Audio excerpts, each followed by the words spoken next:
Alors, nous allons prendre quelques questions. Je vais laisser la parole à Mounir pour les poser.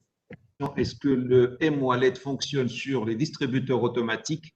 Donc, est-ce que le M-Wallet fonctionne sur les distributeurs? Je pense que Monsieur Nassiri pourrait être la personne la plus appropriée pour y répondre. Oui, oui, tout à fait. Alors, les M-Wallet, effectivement, permettent de faire du retrait au niveau des guichets automatiques. Donc, ces solutions existent et sont déjà déployées par certains établissements de paiement et par des banques notamment, donc, qui permettent aux porteurs de leur wallet de retirer directement juste en recevant un code et en saisissant donc, ce code sur le GAB. Et très prochainement, en tout cas dans les prochains jours, donc, il y aura aussi l'ouverture de l'interopérabilité des retraits GAP par M-Wallet. C'est-à-dire qu'avec n'importe quel wallet, vous vous rendez auprès de n'importe quel guichet automatique d'une banque et vous pouvez opérer donc votre transaction de retrait au niveau des guichets automatiques. Sur ce point, je voudrais quand même attirer l'attention sur le fait que le développement de l'écosystème mobile euh, repose disons une politique où l'argent doit circuler sans être investi en cash, sinon on n'aura pas, disons, boucler la boucle. Donc l'objectif, c'est que voilà, que l'argent rentre dans cet écosystème et qu'il continue à circuler donc en payant les uns et les autres. Et le choix qui a été fait justement pour éviter que les gens n'aillent retirer tout de suite leur argent au niveau d'un guichet automatique, c'est que le retrait par wallet sur les guichets automatiques est beaucoup plus cher que ce que l'on a aujourd'hui avec la carte. Donc, il est quasiment 2 fois plus cher.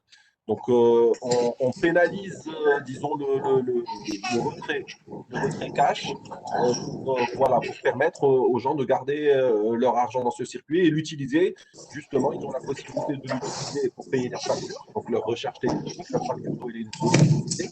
Aujourd'hui, l'ensemble des acteurs et des facturiers acceptent le paiement mobile. Donc, sur toutes les applications de paiement mobile qui sont aujourd'hui proposées par les établissements de paiement, vous allez retrouver donc une liste de facturiers. Vous pouvez payer aussi vos frais de scolarité, vous pouvez payer l'ONE, vous pouvez payer vos taxes, vous pouvez acheter des e-timbres. Donc tous ces services-là existent et donc l'objectif c'est que les gens qui ont donc de l'argent sur leur wallet ou qui ont reçu de l'argent sur ce wallet via un transfert ou une aide sociale, on parlait tout à l'heure du projet TICIR, le projet TICIR donc qui va être lancé et qui est déjà lancé donc en pilote sur 3 régions.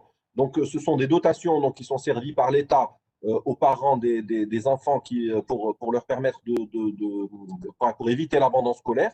Donc, ces dotations sont servies directement sur des comptes mobiles. Et l'objectif, c'est que les parents aillent payer chez Moul Hanout, à la pâtisserie, chez la station-service, qu'ils payent de la recharge téléphonique. On peut payer 5 dirhams, 10 dirhams de recharge téléphonique et éviter que les gens aillent retirer leur argent. Nonobstant, donc vous pouvez quand même aller Michael, retirer votre argent au niveau de ces points de cash. Michael, je ne sais pas si tu m'entends. Oui. Michael, est-ce que tu m'entends? Un complément par rapport à cette question, parce que la question, on me demande de préciser qu'on parle de distributeurs, par exemple, de café. Est-ce que c'est le cas? Distributeurs de café. Ah, pardon, les vending machines. Exactement, exactement. Nous n'avons pas, nous n'avons pas aujourd'hui disons, de demande dans ce sens de la part de ces clients, mais oui, absolument, on pourra parfaitement apposer un QR code sur ces machines-là, et donc quand votre paiement est accepté, vous scannez le QR code. Quand votre paiement est accepté, la machine pourra vous délivrer votre café ou votre produit. Donc c'est tout à fait possible, techniquement et technologiquement, il n'y a pas de barrière importante pour mettre ça en œuvre. Donc, oui, ça peut être réalisé parfaitement.